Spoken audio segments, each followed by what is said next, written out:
why feeling bad is good. I'm gonna tell you why. I'm gonna tell you why right here. Okay, so why feeling bad is good. But maybe more closely, why feeling bad can be good and why pushing away bad feelings is really not good. So basically this entire episode here is to talk about something that psychologists call emotional avoidance. Have you ever felt fearful? Have you ever felt shame or guilt or sadness or just self-hatred? Have you ever felt jealousy? The truth is we probably all have felt some range of these emotions in our life. I know I sure have. So I want to talk about how we deal with these emotions. I want to talk about how to properly handle them and how I have handled them improperly in the past and how that has led to extra suffering for me.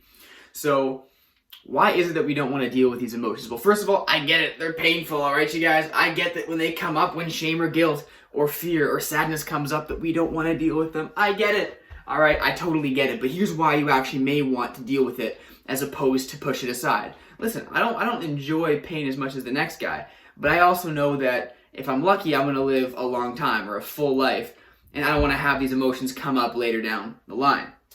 So what happens when an emotion comes up? Let's say fear comes up. It's like, oh my God, fear. Like maybe you were in the war and you have PTSD. The fear comes up and you push it aside right away. It's like it's an instinct because you got to keep fighting, right? You were trained, to keep fighting.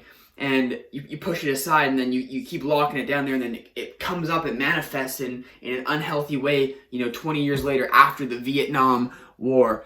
And it manifests in physical, mental abuse or something of that nature, or just in nightmares. It comes out eventually. What if you felt shameful or guilty of something when you were a kid and growing up, you never expressed that to anybody. You didn't have anyone to talk to. You felt like you couldn't express it if you were, a guy like me who thought you had to be tough and, and you gotta be strong and you can't tell people how you feel. So if you felt like that, or you just didn't express your emotion, there's a good chance there's a 100% chance it's still locked inside you.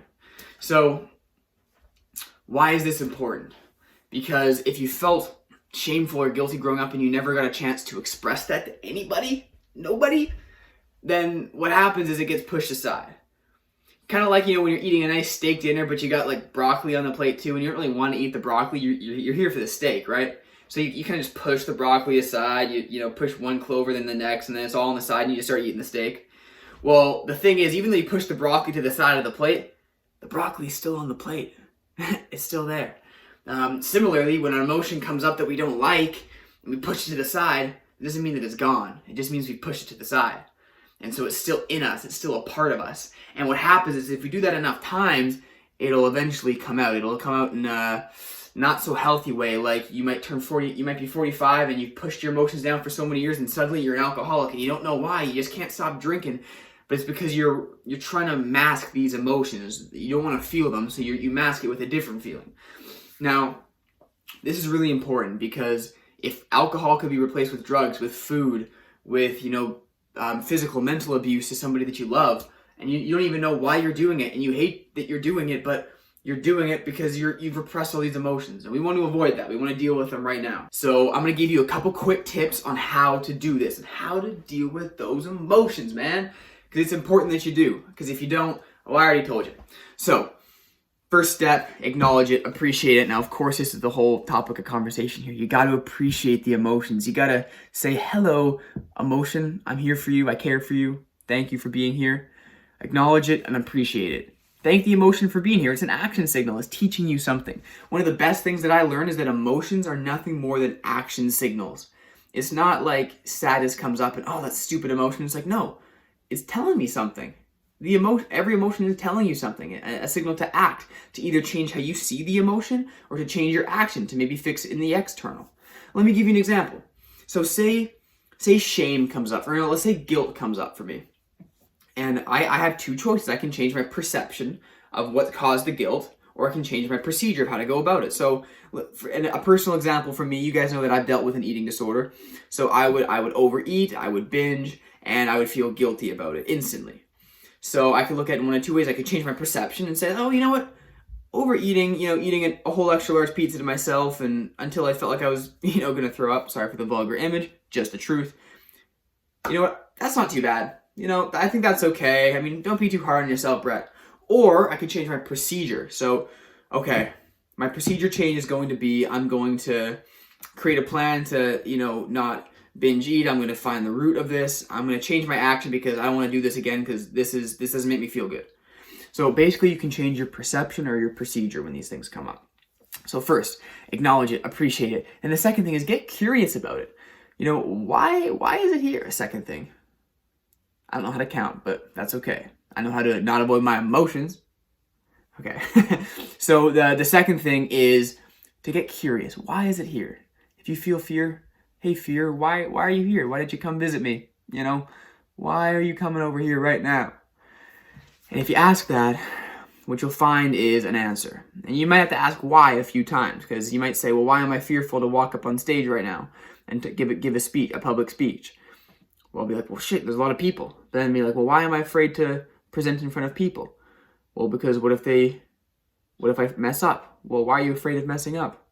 Well, because if I do, then they'll think that I'm not a good speaker. Well, why does that matter? Because no. And you keep going, and then it's like, well, why does that matter?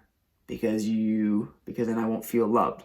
Boom, baby, boom. You thought it was just a public speech. Surprise, motherfucker. It's because you fear not getting love. Of course, I'm using all my own examples, and truthfully, I haven't dealt with my fear of public speaking yet. And, I still sometimes go to food to eliminate my stress. Listen, I'm not perfect, but I'm trying, and I'm noticing that every time an emotion comes up and I feel it fully, it's always a way better result than if I push it away. And I still push things away sometimes because it's a pattern. You're not going to catch it every time at first, probably. But if you learn to get better at this, because it's a skill like everything else, you'll actually find that you can deal with your emotions. You can feel better about yourself in the process. So every day when shit comes up like it does for us all, you can manage it. You can deal with it. And slowly but surely your life can get much, much more enjoyable. So to recap, acknowledge and appreciate the emotion. Thank you so much for being here. I'm with you. I feel you. I know that you're there. Thank you. Number 2, get curious. What are you there for? What are you here? Why are you coming over and checking me out? Get curious. And of course, from there, take action to fix it or do whatever you'd like. I want this video to be like, don't avoid your emotions. Why feeling bad actually can be good. All right? Why feeling bad can be good. Like, what?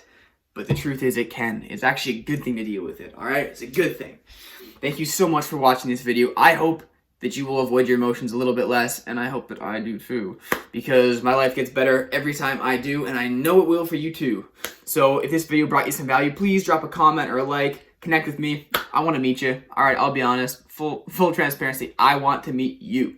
So send me a message if you feel so inclined. Maybe subscribe if you want to see more of these videos. I'm posting one of these a day, as you may know by now, and I can't wait to post more value, more content in the future, because I love it. I love it.